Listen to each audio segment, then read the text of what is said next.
性肺病痊愈在临床不可能。不可能。他这呼吸困难一般表现的那种特点那就患者活动以后，他会出现这个呼吸困难加重。关爱生命，关注健康。大家好，这里是安徽经视正在为您播出的《健康行天下》，我是沈佳，通过安徽经视向您问好。今天邀请到演播室做客的是来自安徽中医药大学第一附属医院呼吸内科主任医师童家斌童主任。在收看我们电视端节目的同时，你也可以通过抖音、快手视频号来搜索“健康行天下”，可以观看到我们所有节目的精彩内容。今天童主任主要和我们聊一聊，到底什么叫做间质性肺炎，包括间质性肺炎的病因、发病症状，如何诊断和治疗。童家斌，安徽中医药大学第一附属医院呼吸内科主任医师、医学博士、硕士生导师。入选安徽省学术和技术带头人、安徽省特支计划卫生创新领军人才、安徽省高校优秀拔尖人才、国家中医药管理局中医肺病重点学科后备学科带头人。好的，欢迎童主任的到来。欢迎童主任。今天童主任要和大家聊一聊间质性肺炎。我们知道间质性肺炎是一种慢性肺炎。慢性疾病，那么到底什么样的人容易得间质性肺炎呢？又什么叫做间质性肺炎呢？间质性肺病它实际上是一大类疾病。大家都知道，都比较认识的就是普通肺炎。那这个普通肺炎和我们间质性肺炎，它是两种不同的疾病。那间质性肺病它实际上是一组疾病，它更多的是与咳嗽、呼吸困难这样的临床表现特征。那它这个疾病的话，治疗起来跟普通的肺炎又不一样，所以我们在这个间质肺炎的认识过程中，我们要从它的病因、发病的特点和这个临床的症状来进行一个不同的一个诊疗的一个策略和方案。我看这个图片上，它的症状一般跟普通肺炎差不多，有胸痛、干咳、呼吸困难，对吧？这都是差不多的症状。普通肺炎可能会出现这个咳嗽，但大多数咳嗽的话，可能有咳痰，甚至是咳黄龙痰。普通肺炎可以出现这个胸痛，但是有一点，呼吸困难，普通性肺炎一般不多见。如果出现普通肺炎出现这个呼吸困难，那要么一个是重症肺炎，第二可能是肺炎伴有炎旁积液，才会出现呼吸困难。但是间质性肺炎，它最主要的一个特点就是干咳、呼吸困难。有的患者有胸痛，有的患者会出现咳血。那这个的话，就是我们讲间质性肺病，它最主要的一个特点，就是干咳和呼吸困难为主要的一个特点。它这呼吸困难一般表现的那种特点那就患者活动以后，他会出现这个呼吸困难加重。间质性肺病的患者，他的病因非常复杂，他的诊疗过程中相对普通肺炎难度也比较大。总之来讲，间质性肺病是个疑难病症。安徽卫视 ATV 客户端火热上线，泛生活、泛文娱、泛资讯，让你纵览天地万象，畅游互动海洋，手中有我，更爱生活。我们说到间质性肺炎，它可能有不少的发病原因，还分为原发性和继发性，是吗？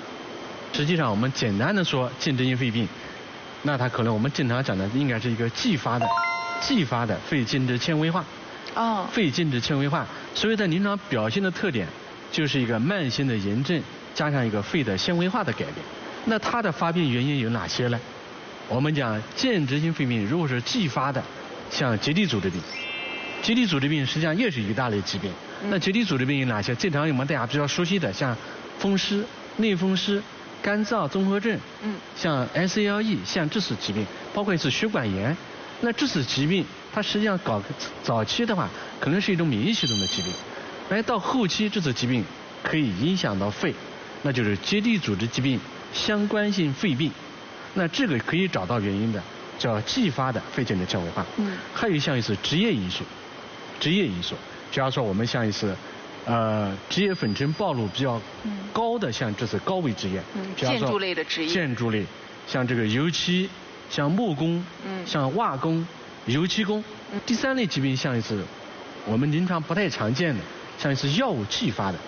药物继发，大家都知道安碘酮这个药，它是治心律失常的。那这个药的话，实际上它也可以导致继发的肺腺的纤维化。还有像大家知道，现在是靶向的抗肿瘤的药物，也可以继发。还有像是我们刚才讲的，就是说也出现了像什么家里希望养家禽啊，特别像养一些鸟类的。那鸟类像它的分泌物，甚至像它的是毛发吸入的时候，它也可以继发间质性肺病。它的病因有200多种，实际上在找病因这个环节，它的诊断也是靠病理来进行诊断。但实际上我们临床大多数通过影像、临床症状，那影像表现的就是一个慢性的炎症、肺纤维化的改变，早期是毛不离状，中期的话可能是网格状、结节状，到后期可以出现像蜂窝状。通过影像学，通过临床症状，刚才我们也说了，临床症状以干咳和活动后呼吸困难这2大症状，那结合影像和临床症状，我们诊断它是间质性肺纤维化这样的改变。那么如何从中医的角度去治疗间质性肺炎呢？中医认为这个病叫肺痿。肺痿。那这个痿的话，就是病里头加个委员会的委。萎缩了。肺痿。中医一句话叫肺热叶焦。这个树叶大家都很清楚，这是树叶很绿。但是到秋天的时候，因为这个过度气候特别热的时候，这个叶子就会慢慢的蔫了，甚至到最后会出现是枯黄的一次表现，叫肺热叶焦。那这个的话，实际上它也是一个中医认为一个病机的一个演变的过程。所以在肺痿里面讲到了一个虚热和虚寒分为这2大症。我们刚才说了，因为针对病因的不同，中医的话也会根据病因进行一个辨证呢，来进行一个分类，进行一个救治这样的过程。那间质性肺炎从中医的角度治疗好之后，预后是不是也挺好的呢？实际上，间质性肺病的预后和我们的病因是否进行正规的治疗和患者整体的状态是有密切关系的。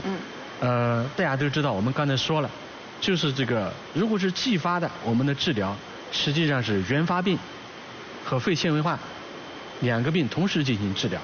如果是特发的肺纤维化，那什么叫特发的肺纤维化？就是找不到原因。那我们的治疗只能对症治疗。那对症治疗，我们知道它只要咳嗽，你可以适当的用一点止咳的药；如果有痰，用点化痰的药。那如果出现的是低氧，甚至像这个呼吸困难，那我们可以像是吸氧对症的治疗。有些患者可以出现像继发的肺部感染，更比较重的患者会出现肺性密，还有一个就是出现呼吸衰竭。间质性肺病它的呼吸衰竭大多数是一型呼吸衰竭。那一型呼吸衰竭简单的说就是缺氧。我们临床常年就低氧的状态。对，就是一个低氧状态，时间长会出现呼吸困难、呼吸衰竭、肺性密。日常吸烟或者是做菜油烟很大也有关系呢。女性患者，我们大多数可能更多的关注的点在是不是有厨房，是不是烟雾的颗粒，包括这个燃气吸入。实际上我们讲间质性肺病，女性患者如果出现，我们首先要排除的是有没有结缔组织病，就风湿免疫系统要排除这个疾病，有没有这次原发病。当然我们说这个包括吸烟，包括这个厨房燃气，像这个颗粒它吸入可能会加重这个间质性肺病这样临床症状的一个病程的一个进展，但是它作为原发的病因可能性不是很大。我们刚才说了，就是说如果这个患者他是男性的患者，他有大量的吸烟史。那什么叫大量的吸烟史？就是30包年以上，就是吸烟30年，1天1包烟，如果有这样到30包龄以上，30包年以上，那这样的患者他可能会出现临床会出现慢阻肺，那慢阻肺也可以继发间质性肺病，那这时候他的发病可能是跟吸烟有关系。有关系。所以我们讲这个间质性肺病，它在临床是个疑难病。疑难病病因太复杂。一个是病因比较复杂，找不到原因。第二，治疗起来没有什么特别好的一个治疗的手段和策略。所以对于是患者，有的患者现在讲肺移植，那就我们老百姓讲的换肺。实际上这个技术是非常成熟的，但不是所有的人都适合或者有这个条件去进行肺移植。有这个源。对。肺源。对，有肺源，经济条件，还有是像这排斥反应，身体的这个机能的对接受程度。对。那从中医的角度治疗这个间质性肺炎，是不是也是一个很漫长的过程？我们刚才说了，中医病症叫肺痿。它根据临床分型可为虚热型和虚寒型。对于是比较体质比较好的，以前故事是油干肥腻的，像这样的一些群体，体型比较偏胖的。然后原发病没有找到的，像这样的患者，可能是一种虚热型。那它的治疗可能是一个补虚、清热、化痰、止咳、平喘这样的一个治疗的一个策略。一般情况下治好的概率性大吗？理论上说，如果间质性肺病痊愈在临床不可能。不可能。这个病跟普通性肺炎是完全不同的病。大家都知道，普通的肺炎常规2到3周完全可以痊愈。它的痊愈概念就是肺部影像血像是炎性渗出，完全可以吸收的。但对于间质性肺病，它的纤维化，它的毛玻璃状，不可逆了。而且会随着时间的推移，有胸膜向肺的中央进行浸润，像蜂窝状了，越来越重。大家想一想，你的肺如果到蜂窝状的这种改变，你的通气和换气都会受到严重的影响。它已经千疮百孔了。所以这时候想治愈是非常困难的。所以我们讲间质肺中医药治疗的策略，一是改善症状，延长患者的生命，还有就是我们提高他的生活质量。所以我们中医药除了这个内服的中药之外，我们可以做一次中药的离子导入，实际上就是中药的外用，也就是我们中医讲内病外治这样的一种治疗策略，也是一样。我们进行外用的时候，也是中药进行一个辨证。每个患者不一样，我们通过一个脉冲的治疗仪，通过离子导入，然后通过外用的药，根据我们这个病灶来进行一个中药的外用这样一个诊疗，也可以中西医结合来进行治疗。大多数间质肺的患者家里面都有一台制氧机，都有一台制氧机，因为它是一个慢性缺氧的过程中，可以家里备一台制氧机，让我们的患者可以在家也能够完成一个氧疗这样一个基本的一个治疗。是的，好的，感谢童主任今天给我们说了到底什么叫做间质性肺炎。一旦得了间质性肺炎呢，可能是不可能痊愈的，但是有可能通过中西医结合治疗，让你的身体呢状态得到一个改善。来次感谢。这个我们现在肺结核是可防可治的一种疾病。我们讲结核有别于其他的疾病，就是因为它是一种慢性的呼吸道的传染性疾病。关注健康，大家好，欢迎大家收看安徽经视健康行天下，我是主持人大胡。大家可以关注健康行天下的抖音号、快手号、公众号，以获取更多的节目内容。前段时间呢，我有一个朋友非常焦虑的找到我，说大胡啊，你主持健康节目的，我想咨询一下。我说怎么了？他说我有一个亲戚得了肺结核，哎呀，会不会传染呐？这个要不要命啊？好不好治啊？他如果看了今天的节目，我相信就没那么焦虑了。今天呢，我们有请鲍方静主任跟我们一起聊一聊结核病的防治。有请鲍主任。鲍方静，安徽省结核病防治研究所结防科科长、主任医师，中国防痨协会理事，中华医学会结核病学峰会预防控制学组委员。欢迎鲍主任。主持人好，观众朋友们好，很高兴来到咱们健康行天下这个节目。今天很有幸跟大家聊一聊我们这个肺结核的防治知识。这个肺结核这3个词儿曾经是让人闻风丧胆啊，非常害怕，因为在几十年前医疗条件比较差的时候，这个病可以说是致死率非常高的，是吧？对。但是现在按照我现在掌握的知识，好像这个病已经不要命了。对对对。能够治愈，我说的准确吗，鲍主任？主持人说的很准确。这个我们现在肺结核是可防可治的一种疾病。那它存在什么早期晚期之说？就早期很好治，晚期就很难搞。我们提倡早期发现、早期治疗，这样的治疗的效果会非常的好。这个对于结核来说，尽早的发现，既可以对自身的这个治疗有帮助，还可以避免传染给周围的人。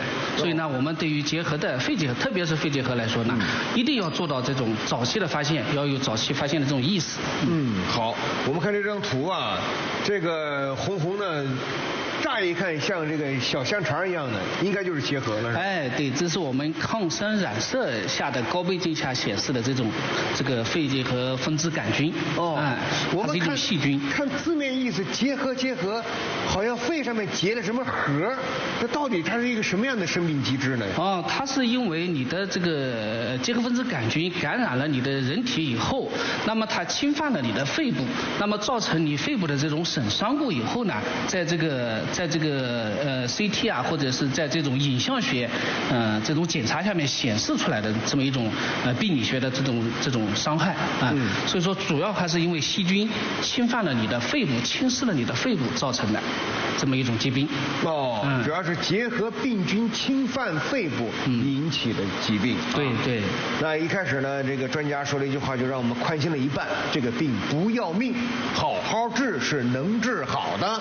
那接下来该怎么治？咱们有请这个包主任，我们一起来从那边聊一聊。好。关爱生命，关注健康。安徽经视健康行天下，每周一到周六播出。名医做客演播室，普及医学知识，为您的健康保驾护航。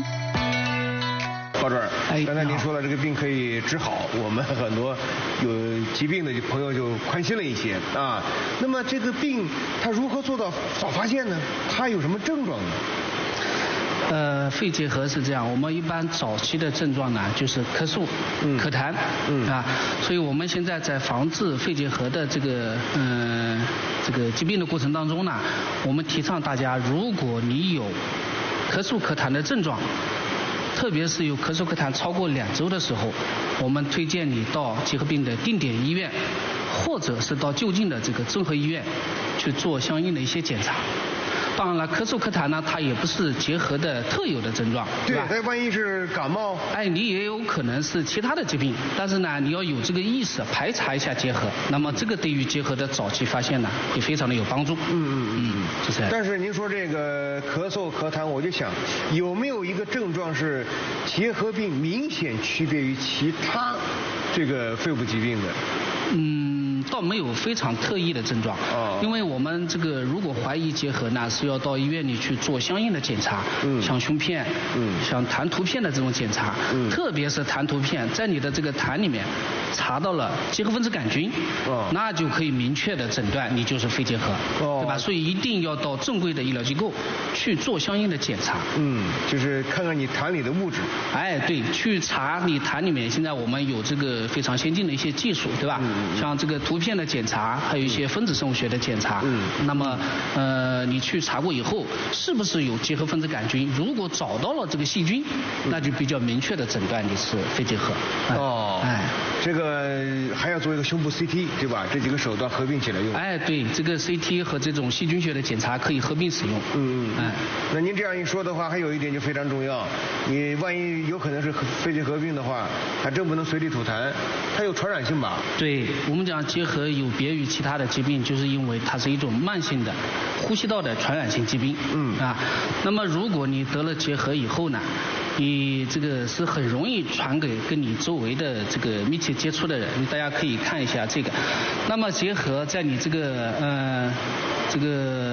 咳嗽，大声说话，这个唱歌等等嘛，就是说通过这些向外通过这些方式呢，你有可能向外排出这种结核杆菌，包括打喷嚏包括打喷嚏在内的，可以排出这种结核杆菌。那么跟你周边的人，在你周围的人，他就有可能吸入你排出的这种结核杆菌，造成这种肺结核的传播和传染。这是结核和其他疾病这个有别于其他疾病的一个很重要的原因，就是因为它有传染性。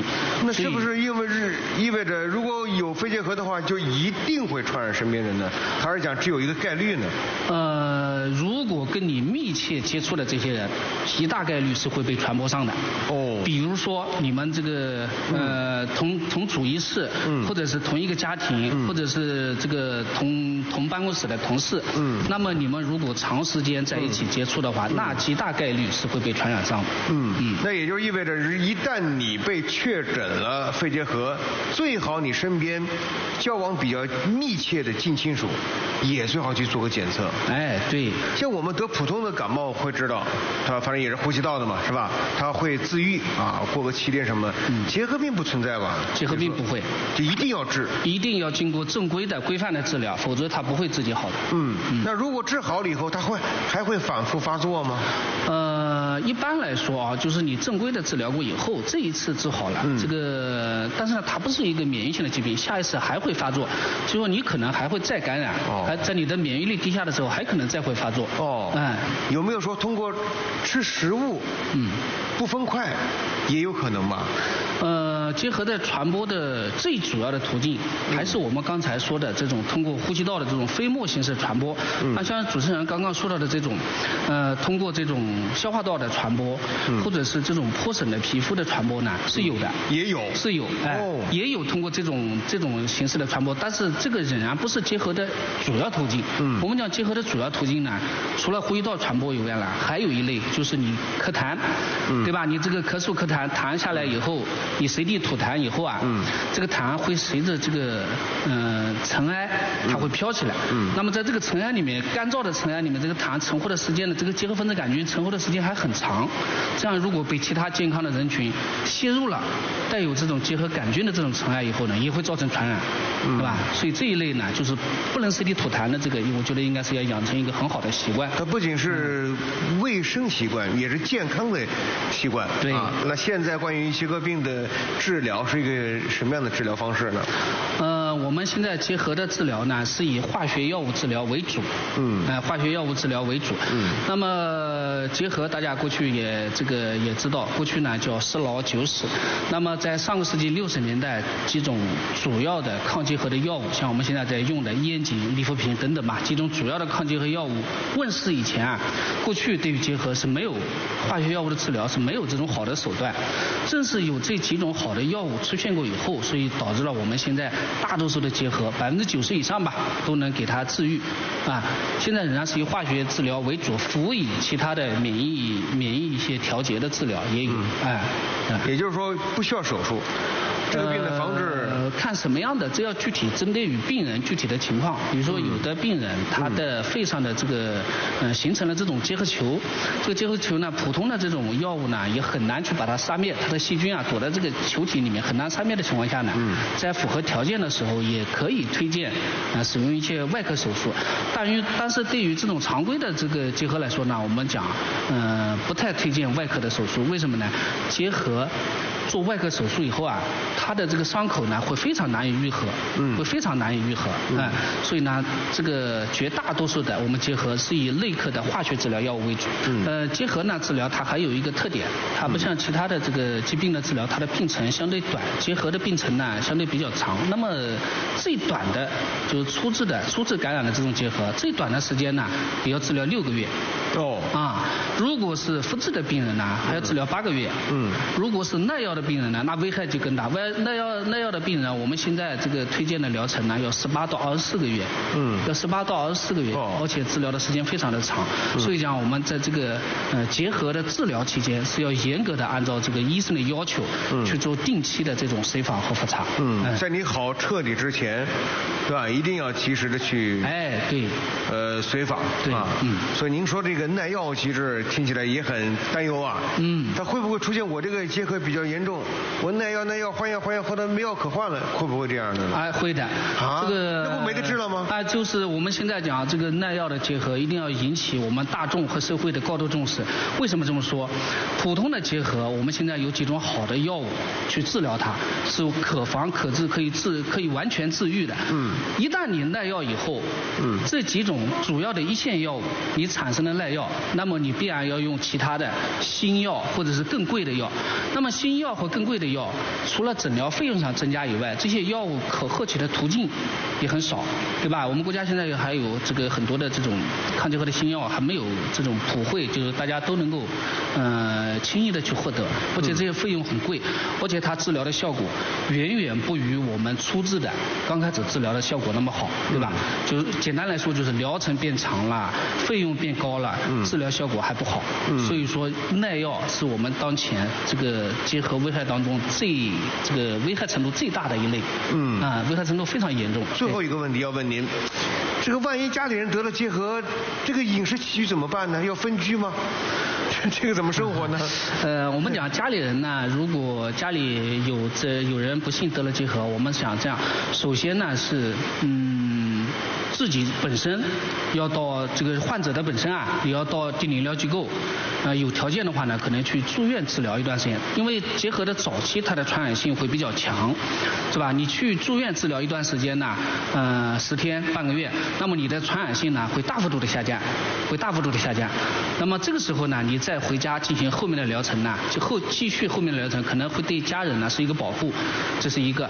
第二个的话，就是对于家人来说呢，早期，那么我们建议有条件的话建议能够分餐分食，这个居住条件呢尽量的分开，对吧？尽量的分开。当然了，我们现在可能这个家庭条件有限，或者是这个居住条件有限，不能完全达到，但是呢也没有关系，这个做好常规的这种消毒，然后做好常规的这种通气通风，对吧？家里面要经常的去通风晒太阳，因为结核杆菌呢它也是一种稀释，它浓度特别高的时候啊，你会容易受到感染。这个你通风过以后啊，它的感染，它对你的这个传染呢会减低，对吧？会减低。所以呢，我们讲去做一些这个有意识的，家里面有意识的去做一些这种防护。其实呢，还有一个比较重要的呢，就是家人，这个要到定点医疗机构也好，或者综合医疗机构去做一下相关的排查，做一下相关结核方面的排查，这个也非常的重要，这个有利于你早期的发现，对吧？